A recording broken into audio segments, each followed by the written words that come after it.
about the social and economic situation of their provinces to Mr. Hanafi and asked the officials of the Islamic Emirate to pay more attention to the development affairs. Maulavi Abdul Salam Hanafi, while welcoming these scholars and elders, said that the related institutions of the Islamic Emirate are always trying to provide services to the people and ensure peace and well-being.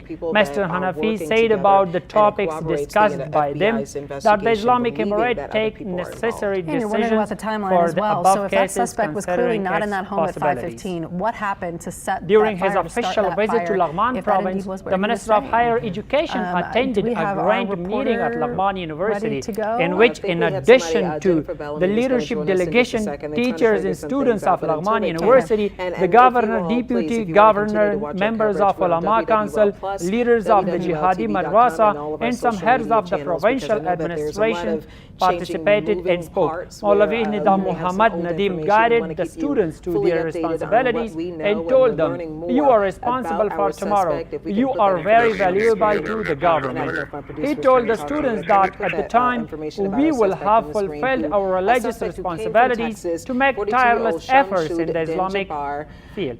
Also, Higher Education Minister advised to these teachers to work on healthy training of students, standard teaching methods, scientific research, and unity among students. The New Orleans Saints have recently released a response. The Islamic Emirate welcomed the statements of the presidents of Turkey and Uzbekistan regarding Afghanistan at the summit of third countries. Hamdallah Fitrat, the deputy spokesman of the Islamic Emirate, says that the Islamic Emirate is committed to positive interaction with the countries of the world and region. The presidents of Turkey and Uzbekistan emphasized their support for Afghanistan at the summit of Turkey countries, saying that they consider the peace and stability of the region to be connected with the stability of Afghanistan. More details because we have way too many events to at the 11th summit meeting of Turkish countries in Turkey, the capital of there has been no question from the beginning about intention, but we're still kind of waiting to hear about the motive. They've been saying since the very beginning that this was not an accident at all. We do not consider this person rented this truck and drove here from Texas, they say, with the intention to do this. And we saw in the video of that truck turning right from Canal Street onto Bourbon and just gunning it and go right into the crowd there. So the intention was there, the thought and premeditation, I would say, is there. But what we don't know of is exactly why this happened. Why the connection, why New Orleans? What is the connection to this city? Like you said, were the people who helped carry this out, are they from New Orleans? Are they from somewhere else? All questions that we're hoping to answer in the coming days. Social and constructional projects should be considered. From Atlanta, joining us right now. Jennifer, you were here the organization of Turkey countries was if I'm not mistaken, is that right? 2009 with the participation of Turkey, Azerbaijan, That's absolutely Kazakhstan, and correct, Kyrgyzstan. but certainly this is a situation that is impacting so many people beyond just the Super Bowl. We're right here on Mayville and Mandeville Street, and this is where we have observed a large police presence. This has been going on for several hours, at least since the 5 o'clock hour, when we understand there may have been a fire. I'm going to step out so you can get a look at what we have been seeing and watching for you all day.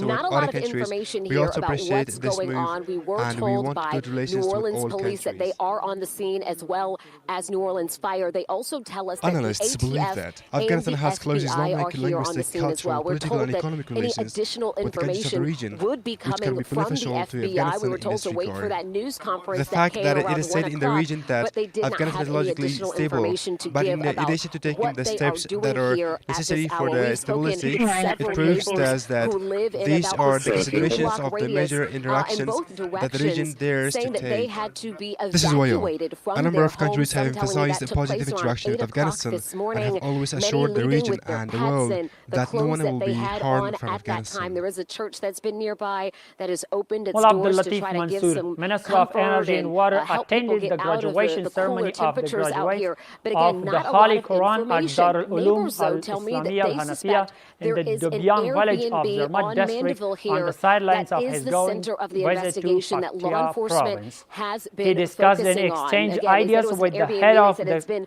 seminary, somewhat an Maulavi issue in the Muhammad past Salim because Qadrat, of the on coming the and going teaching in what's and normally a administrative quiet affairs neighborhood. of the Many Dar of them telling me al-Ulum. that During they his are speech, Mr. heartbroken Mansour that talked their about the community virtues here of has studying potentially and been memorizing linked the to Holy Bourbon Quran Street and attack. the service and role of religious scholars in the history of Islam, especially in Afghanistan. Mr. Abdul Latif Mansour also visited the construction process of Al-Fatah Mosque, which is being built with the cooperation of the local people and the orphanage of Khatmul Anbiya in Zermatt district of on their backs and their province. pets and are just trying to